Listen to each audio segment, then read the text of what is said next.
Hello, good evening, and welcome to Newsnight.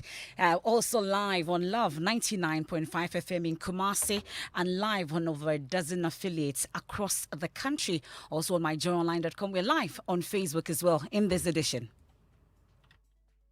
Hello, Mobejina, no more Robo. You say Nigeria Hagra, Dudo, Nipadudo Vejina, Casambi, Crown Robesa, Twebegu, or Moji.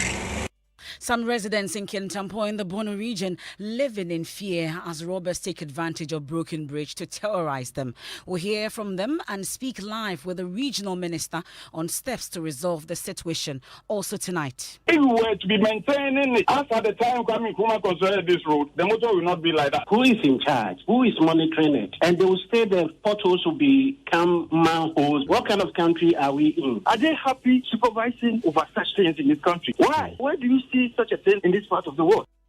Woes of users of the Accra-Tema motorway to possibly end soon as government announces the commencement of the $570 million construction to start in December 2021. It is a complete redesign, re-engineering and reconstruction of the motorway. By December 2020, we should be on site beginning the motorway. When would it be completed? By 2024, it should be done. Also tonight, supporters of the Gamdi New Patriotic Party in the Swaman in the Western North region vandalized party office after assembly members failed to endorse President Akufo-Addo's nominee. The nominee was not able to tell the majority of the total vote cast. MPP office near collapse. We'll bring you details. Meanwhile, National Media Commission hits hard at some district assemblies, preventing journalists from covering the MMDC's confirmation process underway in parts of the country. And later in sports, we'll hear from the agent of highly rated midfielder Benjamin Afutu-Kote on why the player and Accra Hearts of Oak could not agree a new deal. We also have business and later looking to build a house, then better not miss the final mini clinic of the Joy News EcoBank Habitat Fair, which exhibitors are promising will be an even better experience with loads of giveaways. One can have up to 30% giveaway on your initial deposit. That and more in tonight's edition of Newsnight. We'll also bring you proceedings from the Bar Memorial Lecture currently underway.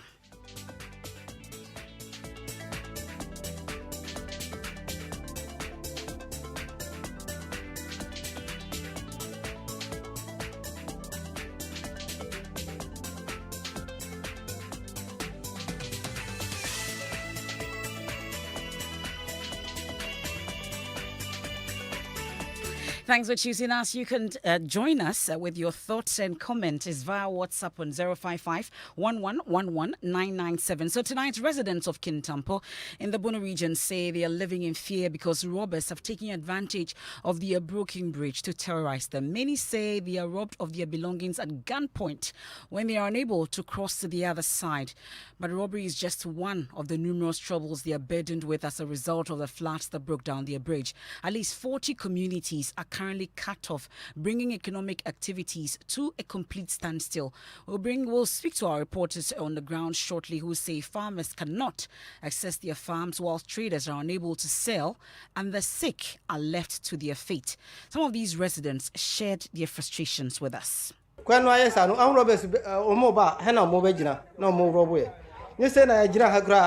Because of the current situation of the road, armed robbers have targeted the spot and are robbing us of our money. Sometimes they threaten to kill us if we don't give them money.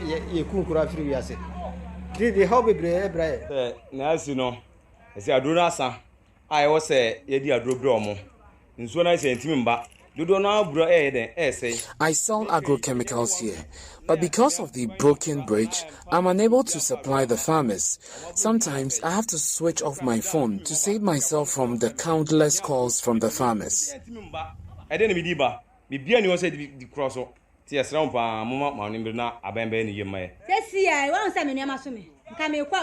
You realize I'm holding my farming tools, but I cannot cross over to my farm, so I have to turn back.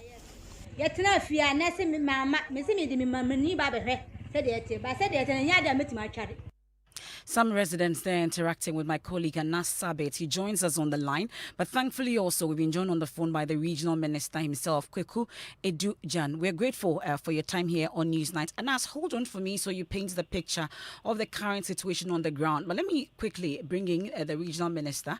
Mr. Edu-Jan, we're grateful for your time once again here on Newsnight. First, we know that it's been 4 days or so since about 40 communities were cut off due to the collapse of that bridge. What kind of briefing have you been giving on this particular situation? Yes, in fact, I have been there myself to assess the kind of damage that the rainfall has caused to the road, and I went there in the presence of the community leaders, including the chiefs and elders, the Queen Mother, and the chief. And in my company, I had a newly confirmed municipal chief executive officer and the MP for Kintampo Municipal. We went there and we saw the impact and what it could have so far as the economy of the area is concerned. This bridge, is a bridge, it's a road, it's a bridge that bridges over a river, okay, and on a road that is about 35 kilometers from Kintampo to New Longo. It's a major road. The contractor has been on and off like many of our roads, critical roads in the region. So this time, I think the rains did a lot of damage to the bridge. The bridge has been there for a while, and just by the bridge, he constructed a temporary way to navigate the water out of the bridge until the bridge is completely done. And I think when the rains fall heavily, that temporary bridge could not contain it, so it kind of washed off the road and divided the road into two paths. A sharp route creating a distance, and the rain creating its own waterway. Okay, so across the road, yes. So as we are learning, at least 40 communities have been cut off as a result. Even better, you've been on the ground, you've painted the picture to us.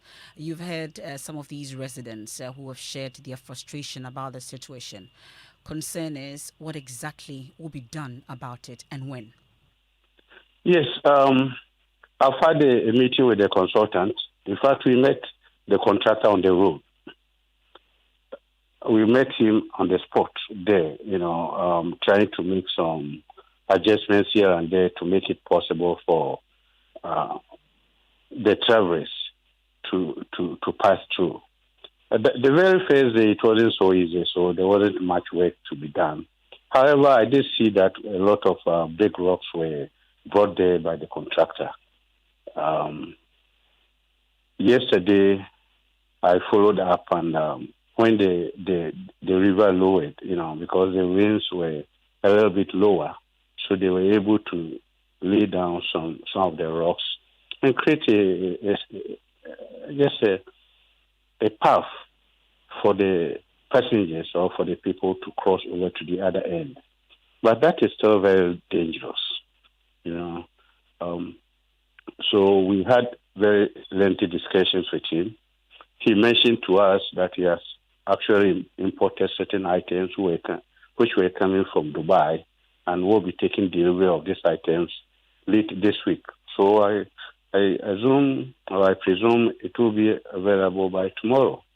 So when he takes delivery of these containers, he will be able to construct additional structures that will enable him to navigate or to manage to control the water through those areas. But still, we are not so much convinced because it's just too. I think right now it's out of his hand. That's what I can say. So back in Techiman, I had a discussion with the engineer of the highways, and I've also communicated to the Ministry of Roads and Highways So I'm looking for a response from the Ministry of Highways for the necessary assistance that will enable this disaster to be resolved. Okay. Most of as you rightly mentioned, we have over 40 towns that are being, cut off as we are speaking today. We have schools that are closed down because teachers cannot get back to the place to teach. We have a lot of foodstuffs that are also locked up in the Western Corridor. That's making it very difficult for farmers to bring their wares to the town, to Kintampo Municipal. Okay. So it's not an easy task, and So we hope it appears Highways. that you are also joining your residents to raise similar concerns. It appears it's out of your hands as we speak. But one thing we are hoping, which will be in your hands as chairman of the Regional Security Council, is the robbers. They've taken advantage of the broken bridge and they are terrorizing them, as we've heard some of them say. Have you put in place anything to ensure that this is kept? Yes. We've talked to the police, we've talked to the security. That got to my knowledge today. So we're taking the necessary steps to make sure that people are able to move around. And we also advise them this is a period that we also have to take some precautive measures, so far as safety and security is concerned. It's very difficult to go over the other side. So we should try as much as possible, if it isn't an emergency, to stay out of that road. And we'll actually make a way whereby passengers or people who, for emergency reasons, would want to cross, will create a situation for them to be escorted from one area to another. Okay. So these are measures that we are putting in place to ensure safety and security on that road. We're grateful. We'll leave it here. That's the Regional Minister, Kwesiedu Jan, speaking to us on the situation following the broken down bridge. The rains, the floods have washed away, dividing the road into two, causing at least 40 communities to be cut off. And as Sabit is our correspondent, thankfully he's been on that beat also. And the Regional Minister says he's been on the ground himself. And as you've been there also and interacted with some of these residents, we know about this temporary structure built over the river, which cannot even accommodate vehicles nor motorbikes. Listening to the minister also and what you've heard from the residents, how really is all that is happening serving these residents? Well, so it's been a terrible situation, considering the fact that we are still in the rainy season. This morning, it rained heavily, and the people, their concern has to do with the central improvised, wooden structure that was placed on the river may be washed away should it rain heavily. And so that is a major concern for them. Another side or area that we fail to talk about has to do with how education has been heavily affected in these settler communities in the area. Most of the teachers are non-resident. They are staying in Kintampo. So since Monday, they've not been going to the school because of their safety. They are stayed while trying to cross the river with their motorbikes. They may fall off. So we met a lot of children, school children, along the river. And whilst I engaged them, what they told us is the teachers have not been reporting, and so schools have temporarily closed down because of the situation. So it's a terrible situation, looking at where the road is linking the Kintampo North municipality to the Upper West region. So something needs to be done immediately. Okay. Well, Anas, but quickly though, I'm sure there are people who are planning on, taking a trip to their hometowns. For those listening, which communities exactly have been affected by this? I know it's the road leading to the Upper West region, but which communities exactly would you say have been affected? If you can give us some of them. The Kintampo North municipality has the eastern part and then the western part. Mm-hmm. New Longo is a major community that is in the eastern part, and several other communities, including Basa, and a number of them that are off mind. The communities are huge, about 40 of them, we are told. Okay. So all those moving from Kintampo to the eastern part of the Kintampo municipality cannot access the road.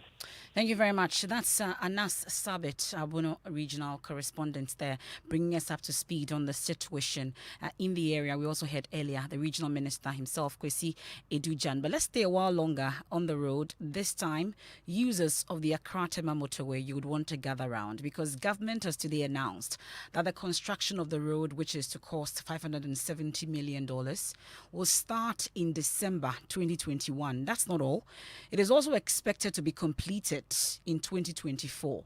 Users of that stretch have described it as a death trap because of the number of lives it has claimed and the danger it poses because of the gaping potholes on them. We can listen to some callers into the Super Morning Show this morning.